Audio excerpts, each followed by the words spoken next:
Hi, my name is Karina Callahan. I'm a board-certified behavior analyst with Kaiba Behavioral Services. I'm very glad that you're here. I'll be recording several sessions of Pyramid Model's parent training courses.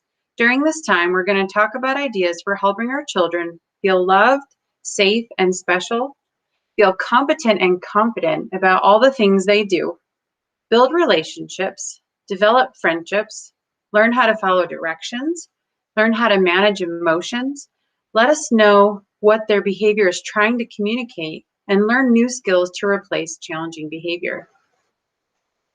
I want to start by giving you a little bit of background about Pyramid Model and why the classrooms are implementing Pyramid Model practices. So why Pyramid Model? Preschool teachers report that children's disruptive behavior is the single greatest challenge that they face in the classroom.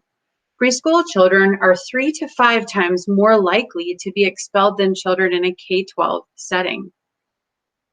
The pyramid model provides a tiered intervention, a framework of evidence-based intervention for promoting the social, emotional, and behavioral development of young children.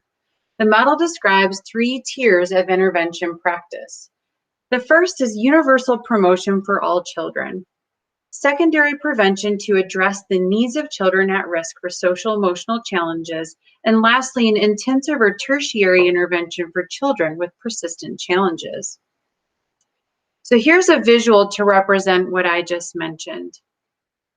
We've got the Tier 1, Universal Promotion for All Children, which focuses on high-quality supportive environments and nurturing and responsive relationships. Secondary prevention for some children really looks at targeted social emotional supports.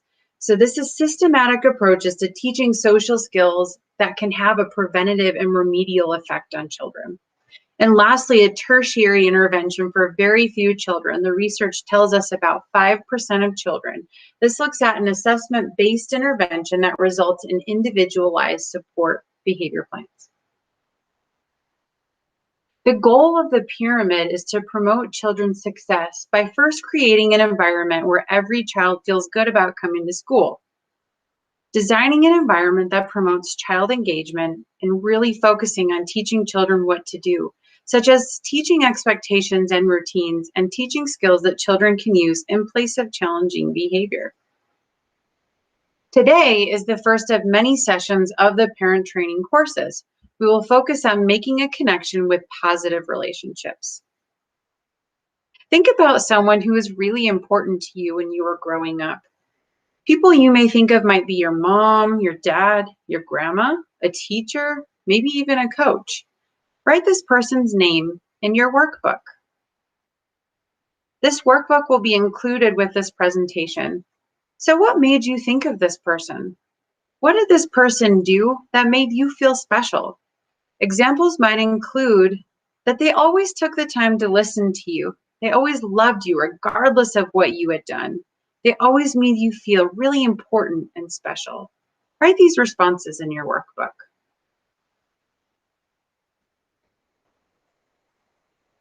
Every child needs one person who's crazy about him.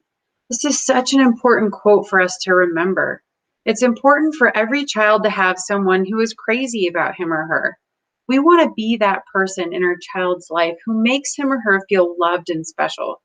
The person that he or she can always count on, just like that special person in our life that we just talked about. With this in mind, let's talk a little about the idea of spending quality time with our children. We've all heard that it is important to have quality time with our children, but the reality is that getting quality time may be a little challenging. Let's talk about what those challenges might be and then what we can do about it. Let's start with the benefits of spending quality time with our children. Why do you think it's important? How would your child benefit and how might you benefit? Some of the things that you're probably considering right now might be an increased self-esteem for both you and your child. How a positive, secure relationship makes the child and parent feel. Getting to know your child better. How responsive a child is when he or she has a positive relationship with an adult. It creates a more pleasant household. The child will grow up to have good relationships with their own children.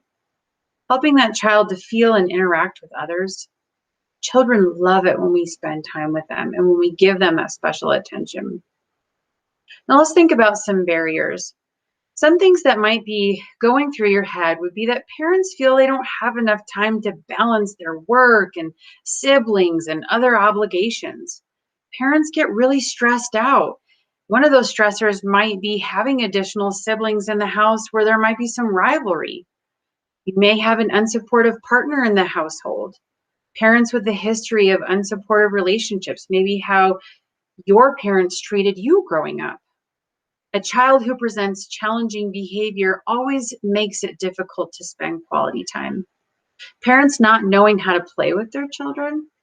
And if you think about these lists of both benefits and barriers, do you think the benefits seem to outweigh these barriers? If so, why? It looks like the benefits to our children are things that would help build positive relationships, support their social and emotional development, and help them feel loved, competent, and confident. Now that we have seen how the benefits outweigh the barriers, let's talk about how we can build positive relationships with our children. One way is to think about your relationship with your child as a tank that needs to be filled and refilled on a regular basis. We can all relate to filling up our car's gas tank. We always need to refill the tank.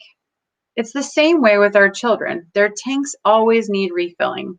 One can consider times when we are negative, harsh, or critical, or when we nag our children as draining the gas from their tanks. Think about times when someone was harsh or negative to you and how that made you feel.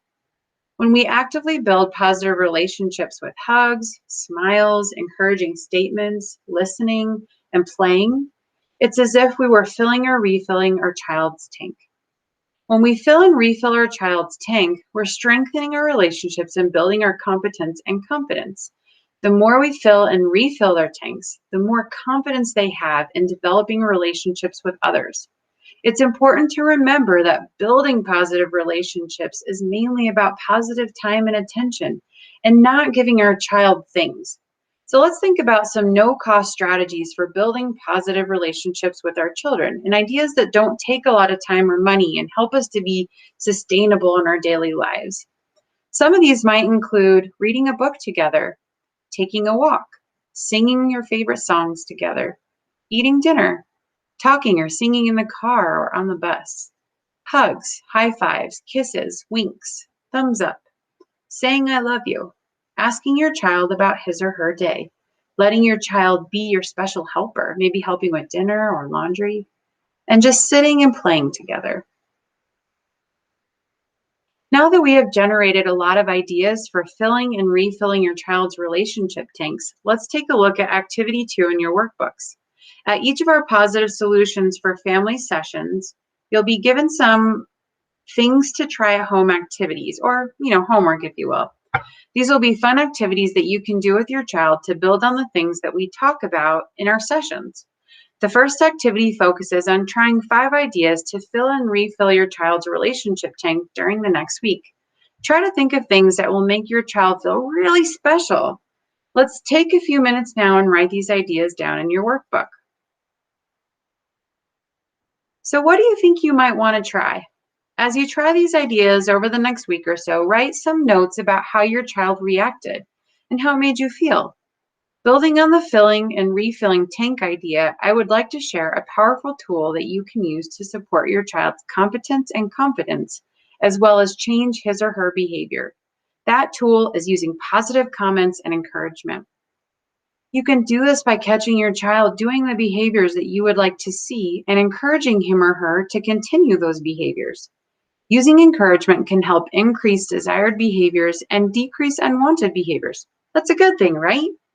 A lack of encouragement can lead to increased amounts of inappropriate behavior and less positive behaviors and interactions. Encouragement takes very little time and is a very effective way to promote positive relationships. And the good news is, encouragement doesn't cost us anything. When you encourage your child, it has to be more than just saying, I like that, or good job. Remember to tell your child specifically what you like or what he or she did a good job with. Session 2 will focus on tips for delivering positive and encouraging comments to your child.